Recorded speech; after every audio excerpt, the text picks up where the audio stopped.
경향신문에 매일 김용균이 있었다. 요거 기억하시죠? 요거 직접 만드신 경향신문 콘텐츠 전략팀장님 황경상 팀장님 모셨습니다. 더 설명이 필요 없으신 분인 것 같아서요. 그냥 바로 발표 듣도록 하겠습니다. 큰 박수로 부탁드립니다. 네, 안녕하십니까. 저 경향신문 콘텐츠 전략팀에서 일하고 있는 황경상이라고 합니다. 먼저 제가 늘 이렇게 배우는 것이 많은 컨퍼런스인데 제가 이렇게 거꾸로 이 자리에 서게 돼서 너무 영광스럽고요. 또 오늘 귀한 상을 받게 해주신 해서 너무 감사드리고, 오늘 이제 제가 드릴 말씀도 오늘 매일 김용균이 있었다 시리즈가 어떻게 나오게 된 것인지에 대해서 설명을 드리고자 합니다. 넘기는 이렇게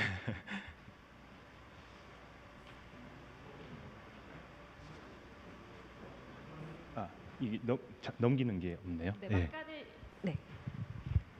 지금 막간을 이용해서 설명을 드리자면 저희 황경상 기자님께서는 취재 기자로 시작을 하셔서 이제 개발을 배우시게 되셨다고 말씀을 해주셨는데, 사실 저는 여러 번 들은 이야기긴 한데 어떻게 개발을 배우게 되셨는지 이 부분 좀 궁금합니다. 예. 많이 궁금해하실 것 같아요. 실제로 프론트엔드 개발을 하십니다. 예.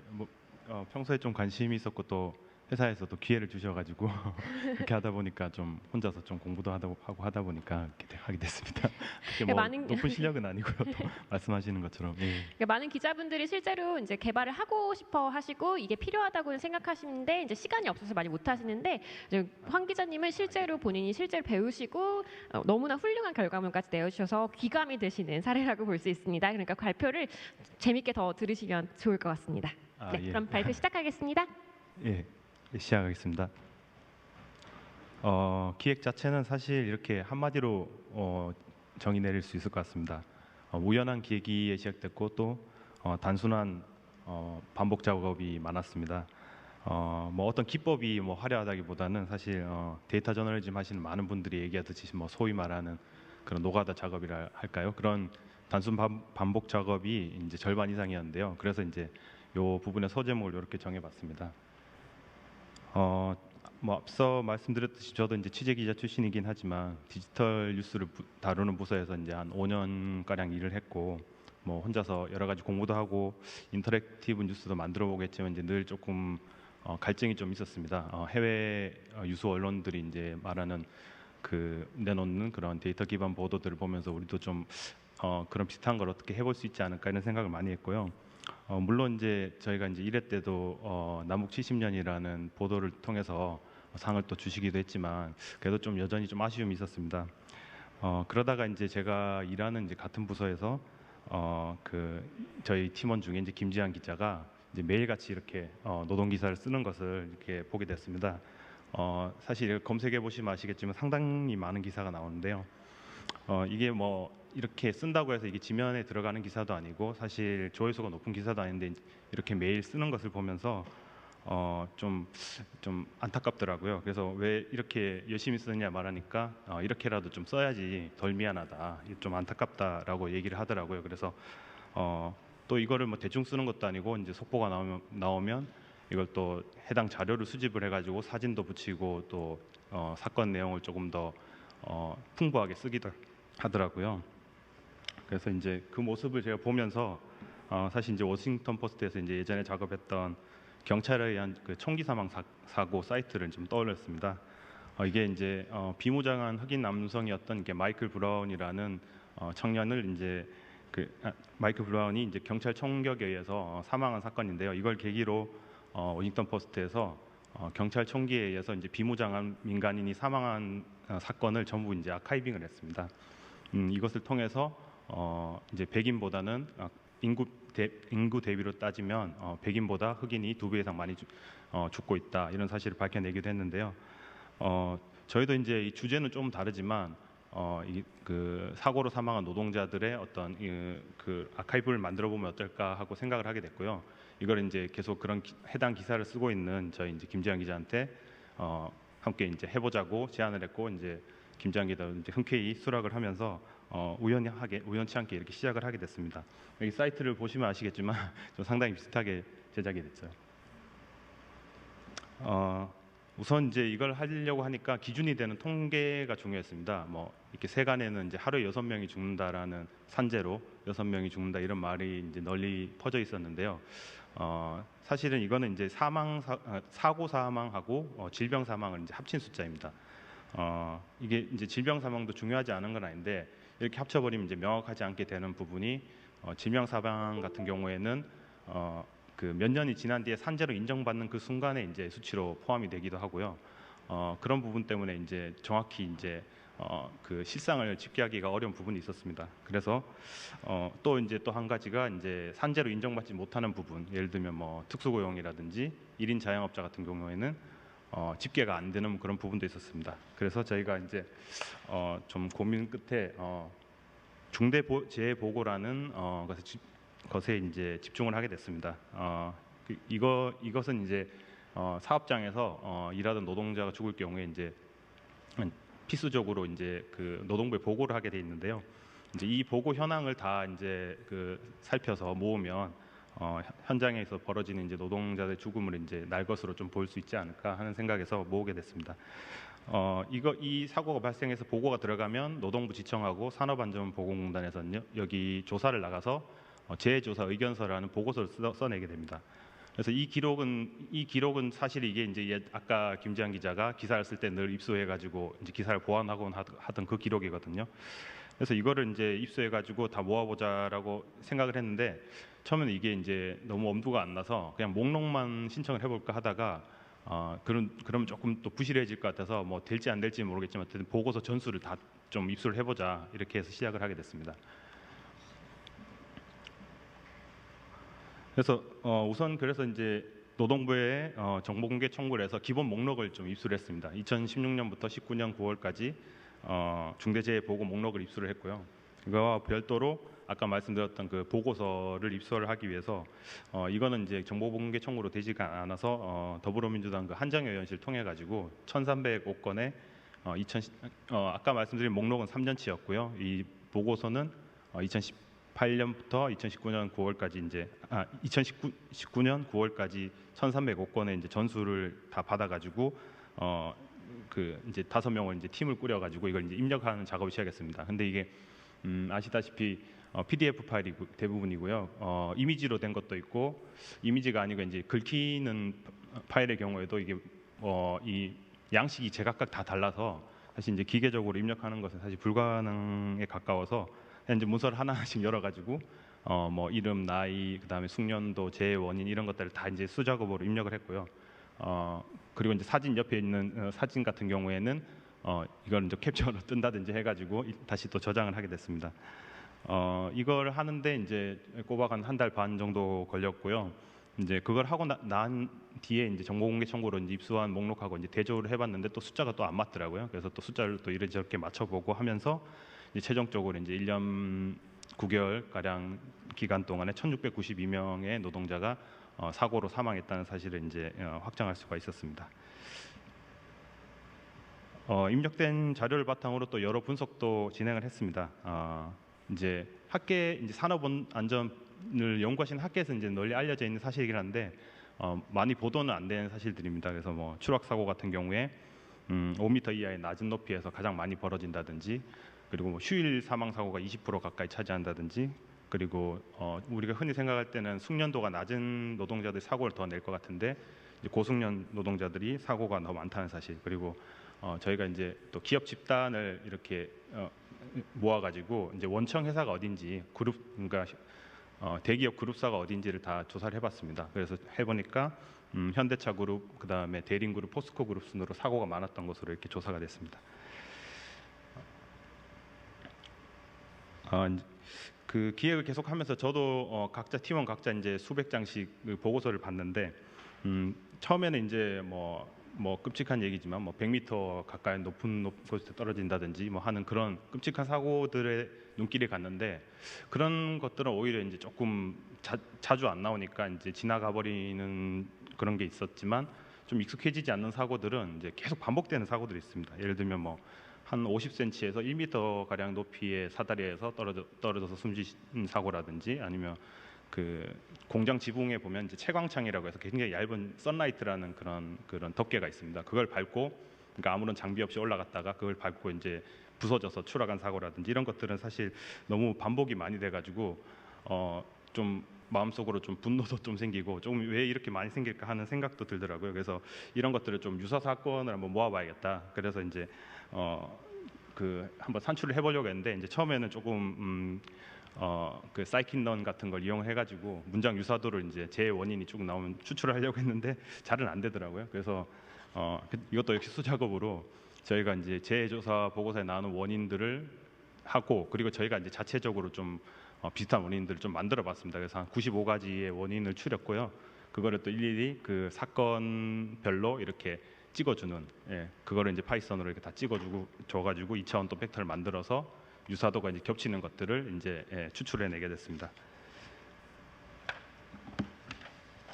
이제 그 결과를 보시면 이제 이렇게 보면 이제 아무런 장비 없이 그냥 높은 곳에 올라갔다가 떨어지는 사고들, 이런 사고들이 나흘에 한 번 발생하고, 또 이제 저희 제목에서 빌려왔지만 고 김용균 씨 사건 같은 그 장비를 멈추지 않고 들어가서 작업을 하다 끼이는 사고도 나흘에 한 번씩 발생하고, 그래서 이제 이 제목과 같이 이제 매일 거의 뭐 김용균이 있었다라는 그런 제목이 나오는 것입니다.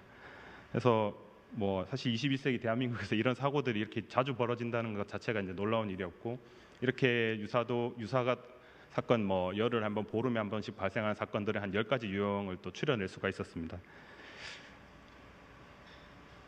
이게 이제 재조사 보고서에 나오는 이제 사진들인데, 예를 들면 이제 저런 높이에서 작업을 하면서도 저는 아무런 어떤 뭐 안전대라든지 그런 안전장구를 착용하지 않고 이렇게 작업하는 경우도 많았고, 옆에 보시면 이건 이제 기계가 도중에 이제 고장이 나서 수리를 하려고 하는데 멈추지 않고 들어가서 이렇게 수리를 하다 끼인 사고들, 이렇게 이 보고서에서 이제 묘사한 것입니다.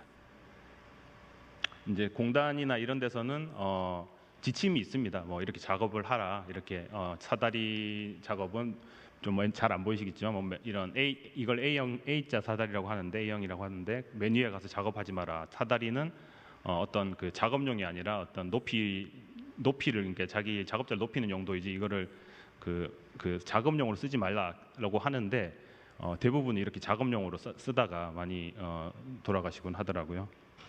근데 이제 저희가 이걸 뭐 작업자들이 부주의한 것 아니냐, 뭐 왜 이렇게 안전장구 안 갖추고 하느냐라고 비난할 수도 있지만, 저희가 이제 뭐 집담회라든가 이런 걸 진행해 보니까 사실 뭐 안전장비를 갖출 수 없는 그 작업 현장은 없다. 이게 다 돈이 들고 이 기간이 길어지면 다 돈이기 때문에 이런 걸 이제 제대로 갖추지 않고 하려는 게 많고, 이제 작업자들 스스로도 빨리빨리 더 많이 해야 된다는 그런 뭐 압박감이 있고, 이래서 이제 막 서로 경쟁을 시키기도 하고요. 그러다 보니까 결국은 돈 문제고 비용 문제 때문에 이런 일이 발생한다는 사실을 또 알 수 있었습니다.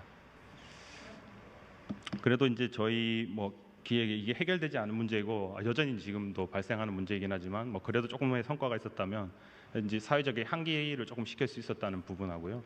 그리고 이제 왼쪽에 그림이 이재감 노동부 장관이랑 김영란 대법원 양형위원장인데, 노동부 장관이 이제 이 산안법 위반 사건, 그러니까 예를 들면 노동자 사망한다든지 했을 경우에 대체로 뭐 벌금형, 가벼운 그런 손방망이 처벌을 받는 경우가 많습니다. 그래서 양형 기준을 좀 다시 재검토해 달라는 그런 것을 이제 저희 보도를 계기로 이렇게 제안을 하게 됐고요. 또 이제 오른쪽에는 보시는 거는 이제 한정희 의원실에서 다시 또 이제 재조사 의견서를 그냥 일반에 공개할 수는 없느냐 이렇게 질의를 하니까, 노동부에서 이제 언제가 될지는 알 수 없지만 검토 중이라고 합니다. 그래서 아마 데이터 저널리즘 이제 하시는 분들에게는 또 좋은 소식이 있을 것 같아서 소개를 했습니다. 앞서 이제 앞서 부분은 이제 저희 이 보도가 어떻게 나오는지 그냥 이 세부 내용을 설명드린 거고요. 그래서 앞서 부분에 이제 소제목을 우연한 계기에 단순한 반복 작업이라고 했는데, 그거하고는 좀 반대되는 얘기를 드리고 싶습니다. 이것은 이 보도가 나오게 된 어떤 배경이랄까요? 더 넓은 얘기를 하고 싶어서 말씀드리는 것인데요. 더 수많은 실패와 또 완성되지 않은 뭐 지나는 여정에 대한 얘기를 드리고 싶습니다. 이건 뭐 누구나 아시는 그 스노우폴입니다. 이걸 계기로 굉장히 많은 인터랙티브 보도가 뭐 국내에서도 많이 나왔고요. 제2, 제3, 제4가 나오다가 또 인터랙티브는 다 끝났다, 뭐 이제 뭐 안 본다 이런 얘기도 하시고요. 저도 사실은 이런 보도를 해오면서 이제 사례 발표하게 되면 이거 뭐 가성비도 안 나오는데 왜 하느냐 이런 얘기를 많이 듣습니다. 근데 이제 거꾸로 생각을 해보면은 저희가 이제 쓰는 어떤 신문 기사나 이런 것들한테는 신문 기사를 많이 발제하는데 이게 가성비가 되냐, 뭐 이게 돈이 되냐 이런 걸 묻지는 않거든요. 근데 항상 이제 새롭게 등장하는 뭐 콘텐츠들을 이제 인터랙티브라든지 아니면 뭐 동영상이라든지 이런 부분에서는 항상 그걸 따지는 분위기가 있더라고요. 근데 이제 똑같은 사실은 콘텐츠인데 왜 이제 이렇게 그런 질문을 계속 받아야 되나 이런 또 의아한 부분이 있었고, 그건 아무래도 아직까지 이제 언론사에서 콘텐츠라고 하는 건 이제 기사 중심이고 또 약간 이런 것들은 가인 일이고 이제 뭐 해도 그만 안 해도 그만 이런 일로 이제 그 좀 여겨지지 않았나 생각이 듭니다. 근데 이제 데이터 저널리즘이 아마 또 필수적인 요소 중에 하나가 인터랙티브라고 할 수 있는데 이제 어떻게 보여주느냐도 굉장히 중요하거든요. 그 와중에 이제 저희가 만든 거를 이제 해보니까 한 5년 동안 69건 정도가 됐습니다. 그래서 계산해 보니까 한 달 평균 1.4건 정도 만들었더라고요. 뭐 사실 잘 된 것도 있고 못 된 것도 있고 뭐 잊혀진 것도 있고 좀 주목을 조금 받았던 것들도 있었지만 어쨌든 중요한 사실은 저도 하면서 느낀 거지만 애초에 계획한 것이 아니라 그냥 꾸준히 해왔다는 사실 자체가 중요했다고 생각을 합니다. 매일 김영균이 있었다는 기획 자체도 제가 이제 그거를 뭐 제안을 했더라도 이런 기반이 없었다면 사실 이거를 만들 수 있었을까? 이 기반이 있었기에 하자 그러면 이제 할 수 있는 어떤 여건 같은 게 조성이 돼 있었기에 가능하지 않았나 하는 생각이 듭니다. 네. 또 한편으로는 여전히 또 저희 조민희 신문이 버티고 있습니다. 사실 나 혼자 산다라는 프로그램에서 얼마 전에 김광규 씨가 그 신문을 본다는 사실 좀 약간 개그 소재로 사용이 되기도 했는데요. 근데 저희 기획 같은 경우에는 사실 이제 이 지면이 덕분에 많이 또 알려지기도 했고 이 신문이 아직까지는 사회적 파급력이 있구나 하는 걸 좀 느낄 수 있었습니다. 그런데 많은 분들이 이걸 좀 궁금해하시더라고요. 이거를 누가 만들었냐, 어떤 사람이 제안을 했냐 이렇게 궁금을 하시는데 이제 뭐 과정이야 이제 여러 뭐 지면에서 제가 소개를 말씀드렸지만 저희가 이제 기획 준비하는 과정에서 뭐 새로운 어떤 건 아니죠. 예를 들면 뭐 강원도 태백의 철암 탄광 역사촌이라는 곳을 가면 이렇게 사망한 이제 광부 노동자들의 이제 이름을 이제 박아놨다든지, 그리고 이제 뭐 또 다른 얘기지만 뭐 전쟁 기념관 같은 곳에도 이렇게 사망자 이름, 전사자 이름을 쓰는 거는 사실 새로운 건 아닙니다. 근데 저희가 이제 이런 식으로 해보자고 제안을 했었고 이제 물론 최종적으로 이 형식을 결정한 거는 이제 당시 뭐 편집국장이라고 할 수 있는데, 근데 사실 저는 이게 이제 한 사람의 어떤 공이라든지 뭐 우리 기획팀의 뭐 아이디어라든지 이렇게 말씀드리고 싶지는 않고요. 사실 이게 어떤 역사적 기반이 있다. 뭐 너무 거창하게 될 수 있지만 그런 말씀을 드리고 싶었습니다. 사실 이제 경향신문은 이런 많은 역사들이 있었습니다. 사실 타 신문에서는 이렇게까지 잘 하진 않는데요. 2011년에 이미 이제 한미 FTA 그 찬성한 그 의원 명단들을 다 씻기도 했고, 가운데 보시는 지면은 책 소개하는 지면인데 이게 지면 하나를 그냥 책 기사 하나로 이렇게 싣는 그런 디자인을 하기도 했고요. 뭐 창간 때는 저렇게 이제 뭐 라면을 출력한다든지 뭐 기자윤리 강령을 출력한다든지 이런 기획들을 많이 시도를 해왔습니다. 만약에 이런 시도들이 계속 없었으면 이렇게 뭐 지면에다가 일면에다가 이렇게 이름과 뭐 이런 걸 나열 실치 뭐 이렇게 했어도 과연 이거를 선뜻 받아들일 국장이나 어떤 그런 지도 수뇌부가 그런 것을 했을지 저는 그거는 잘 모르겠습니다. 이는 과거에 계속 해왔기 때문에 이런 시도들이 있었기 때문에 좀 가능했던 일이 아닌가 이런 생각을 합니다. 사실 지면이라는 요소가 좀 오묘한 요소가 있습니다. 그래서 저희 디자인팀 선배는 이런 얘기를 하시더라고요. 이 지면이라는 건 우리가 볼 수 있는 매체 중에 가장 큰 어떤 매체다. 예를 들면 화면 물론 이제 요즘엔 TV도 더 크고 하지만 어떤 미디어 면에서는 그냥 굉장히 손쉽게 들고 다닐 수 있는 매체 중에서는 사실 가장 크거든요. 근데 이게 낡은 매체라는 이유로 별로 그런 것을 생각을 못하고 그냥 이제 버려져야 할 것, 뭐 나물 다듬을 때 쓰는 것 이런 것들로 생각을 많이 되고 있는데, 그런 물성을 좀 살려보면 어떨까 하는 시도들이 꽤 있었습니다. 그리고 저희는 이제 하다 보니까 인터랙티브도 하고 이제 인포그래픽을 이제 같이 이렇게 혼합해서 이번 기획도 마찬가지지만 이런 시도들을 해왔고요. 이것도 사실 처음은 아닙니다. 많이 모르셔서 그렇지 이제 이렇게 많은 작업들을 했습니다. 왼쪽에 이제 큰 게 지면이고요. 양면을 동시에 펼친 겁니다. 그래서 오른쪽은 인터랙티브입니다. 또 마찬가지로 이런 작업들을 계속 해왔습니다. 뭐 아무래도 많이 알려진 거는 이 냉면의 취향일 것 같은데요. 203 인포그래픽 연구소 이제 공동 작업한 작품인데 사실 이 지면 자체는 뭐 벽에다 걸어도 이제 연구소에서 이제 그래픽을 잘 그린 탓이기도 하지만 그런 벽에다 걸어놔도 손색이 없을 정도로 약간 이제 저희 팀 후배는 이제 이걸 지면의 굿즈화라고 표현하기도 하는데 이런 식으로 이제 지면이 나아갈 어떤 하나의 방향, 이건 정답이라고 할 수는 없지만 하나의 방향을 제시한 것 아닌가 하는 생각도 해봤습니다. 사실 신문사의 디지털 시도가 뭐 어제 오늘 얘기는 아니고요. 10년 이상 지난 얘기고요.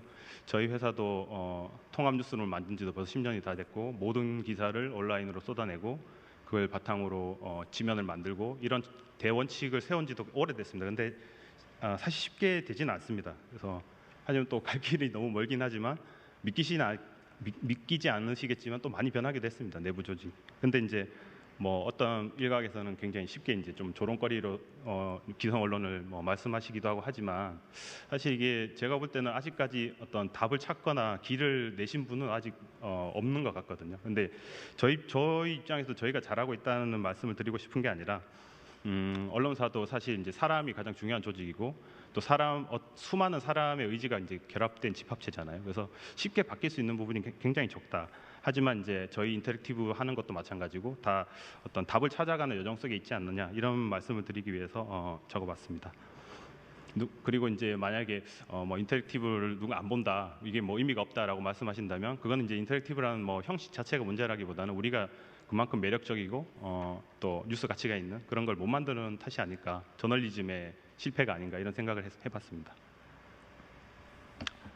이건 이제 알자지라가 만든 그 게임형 인터랙티브 뉴스 사이트인데요. 이게 뭐 탐사 보도 기자가 돼가지고 불법 조업을 이렇게 취재하는 형식의 어떤 사이트입니다.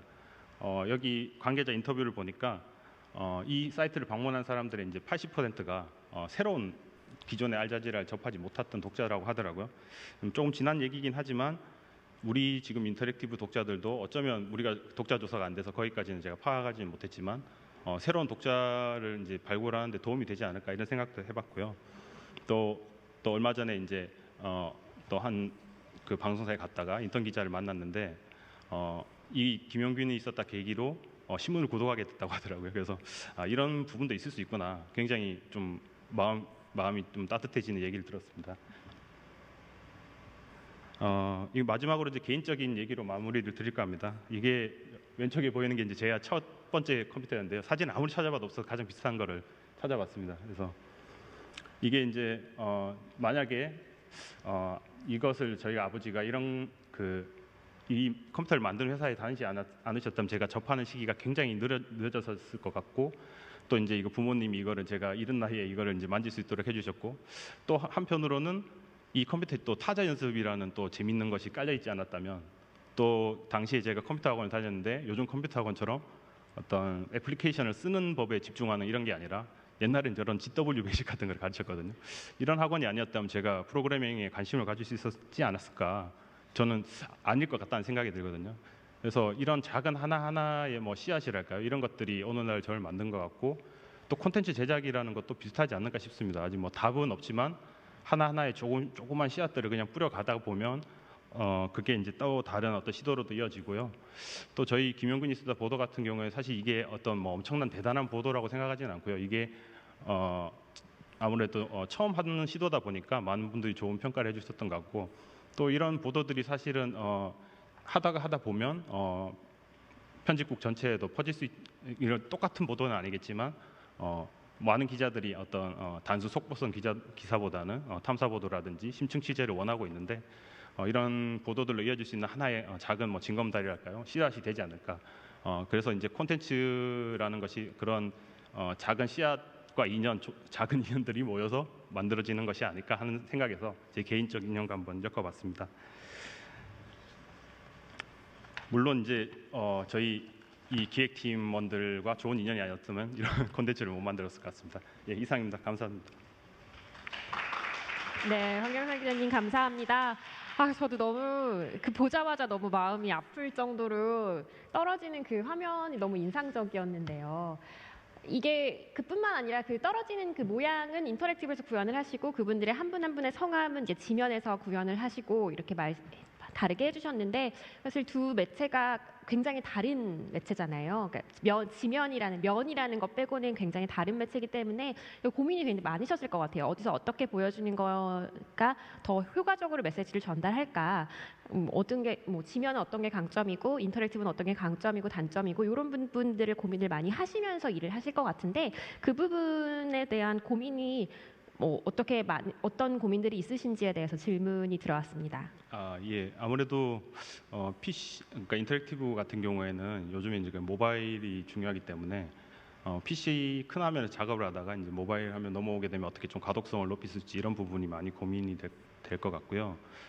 지면 같은 경우에는 사실 저렇게 이름을 찍는 지면 같은 경우에는 크게 신경 쓸 게 없는데 좀 색깔이나 이런 게 많이 들어갈 경우에 화면으로 보이는 것하고 실제 신문 용지에 인쇄했을 경우하고 많이 차이가 많이 나더라고요. 그래서 보정을 많이 해줘야 되고 또 이제 신문 용지가 조금 회색빛 쪽이다 보니까 찍었을 경우에 생각보다 예쁘게 나오지 않는 경우가 많습니다. 그래서 그런 부분이 가장 좀 어려운 부분이 아닐까 싶습니다. 물론 또 기본적인 뭐 주제를 찾거나 이런 부분은 뭐 다 그 배치를 하거나 이런 부분은 물론 다 어려운 부분이고요. 예.